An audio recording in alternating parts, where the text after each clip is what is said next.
Today we're making a beautifully creamy summer pasta and there is not a drop of cream in it. These are our yellow zucchini. I pick them whilst they are small and tender, but also because they are at the sweetest. I'm going to pick 2 or 3, including a little flower here, the zucchini flower, which they are eatable as well. And I'll go in those and combine them with some of my green zucchini, and I'm making a lovely pasta today.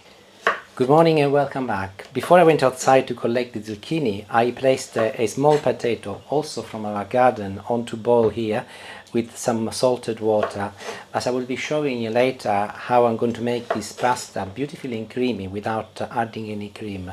It's something that my mum used to do occasionally when we were little to avoid giving us cream, which can be not very good.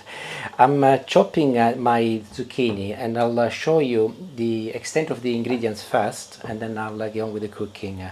This is the green zucchini which I mentioned outside, complemented with my yellow zucchini. Also the flour, you don't have to have the flour of course.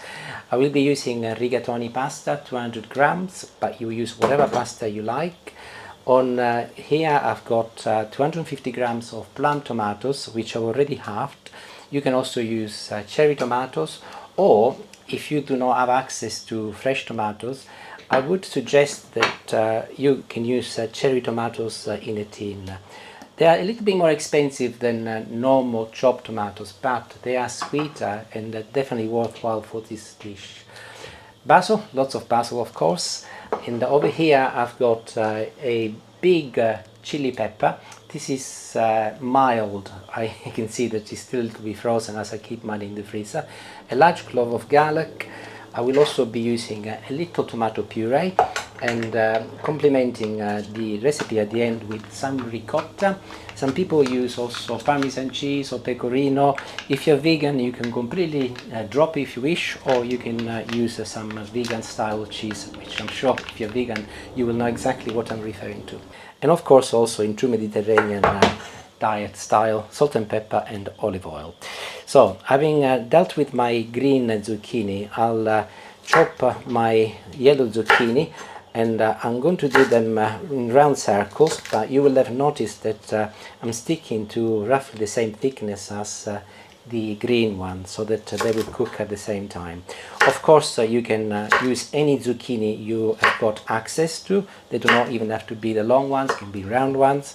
And you don't have to have yellow ones either. I like the yellow ones because obviously they provide also contrast and color. Although this is a very quick meal, I will go at a relatively slow pace. That is in case you would like to cook together with me, so you can follow me at the same time as cooking. Potato is cooked. I'm going to remove it for the time being, and as I mentioned before, the water is already salted. So I'm going to add the pasta straight away like this, and I'll leave it for a couple of minutes before I cook my zucchini in the pasta, because I don't want the zucchini to overcook. I did something similar in terms of principle a little while back, and somebody mentioned if you were to cook your zucchini a little bit less, it would be lovely and crunchy, and actually they most probably got a point, so I will follow that advice.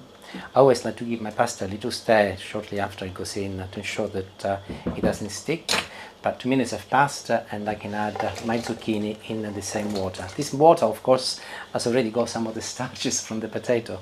And I moved on to the preparation of the sauce, and I'm starting with slicing my clove of garlic.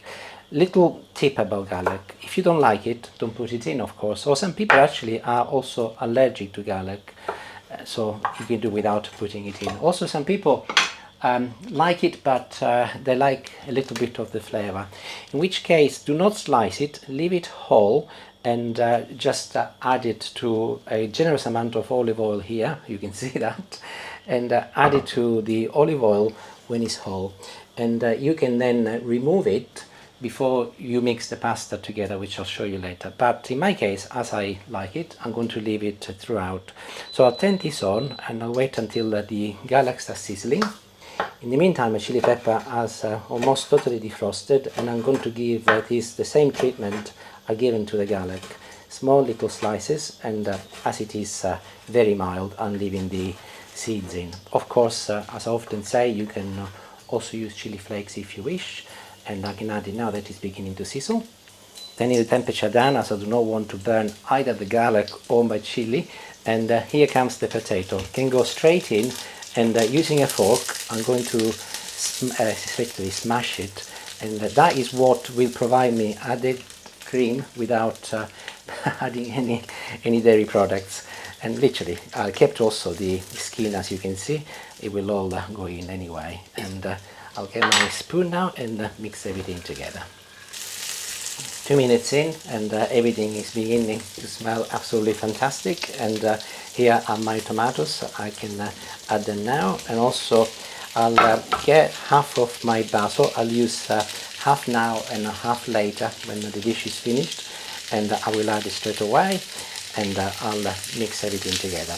And they will take about 7 to 8 minutes, the tomatoes, to effectively start releasing their lovely juice, and they'll also release the sauce which will bind with my pasta and my zucchini. But before I go any further, here is my tomato puree. 1 dessertspoon is plenty. This will add additional sweetness to my sauce, and a different sort of layer to contrast the sweetness from the cherry tomatoes. You don't have to put it in, but I think it goes really well with this dish. Whilst they're cooking, I'm going to add a little salt, and I can forget about it. And also I'll add some pepper now, but also I will add some pepper at the end once everything is cooked. And after 5 minutes, this is what I've got. You can see that the tomatoes have shrunk, and I've got this beautiful sauce underneath. Now, before I forget once again, and again this is obviously very, very optional, and as I've got it, I'm going to add my little flour, zucchini flour. My pasta is ready, and so are my zucchini. And whilst everything is on, using a slotted spoon, I'm gonna move everything with my sauce. And do not worry if you carry some of the water. I've got starches, and that is very much done on purpose. So just move it all in. Now, if I was a skilled and talented chef, I should be able to just flip it like they do in the cooking shows, but I've never been that successful. I suppose it's practice. Oops, don't do that. You can see that I'm not that skilled. Anyway, you get the gist. Best, safest thing to do is to use old school method, go in with a spoon and just mix it together. A couple of minutes. You can see why this is food that looks after you. Most ingredients are core of a Mediterranean diet, and fresh ingredients, obviously, they're always better, but even supermarket options are very good anyway these days. So without even trying, with a handful of ingredients, a lovely dish. Before I finish, I'm going to do the finishing touches, as I mentioned. So I'm going to renew my basil flavor by adding a few more fresh leaves. Also, here is my ricotta. Again, you can use Parmigiano or Pecorino, or indeed, if you like, Grana Padano, or nothing if you're vegan, or a vegan option. A couple of dessert spoons are lovely, and I will finish before I mix it with a little bit more olive oil at the top. In Italy, often they use pecorino, the fresh stuff, which is quite soft, and it's called salato, I think, pecorino salato, or ricotta salata, actually, which is a slightly salty ricotta and a little bit more aged, but this is very, very good. You can see that it's beginning to melt very nicely. Don't forget to reserve some of your cooking water and add after you have added your pasta, as it will continue cooking and absorb more water. This is what I've got here. You can see that there is that lovely cream at the bottom. If I get my ladle, I'll actually scoop some of that also on top of this portion. And I'm sure you can see what I mean about the vibrant colors and the combination of the little yellow zucchini, the green ones, and the red tomatoes gives that look of summer, of course. This is almost ready. I mentioned some pepper, so I can go at the very top now that is finished, or you don't have to add it if you don't want it. And as I always do, a little bit more Olive oil, this is my mother's signature, I'm afraid, at the very, very top. And I'll finish the garnishing with a little bit more basil also. And maybe what I'll do to make it very pleasing, I'll put it on the top like this. And it is ready. And I'm afraid someone has to do it, so it might just as well be me.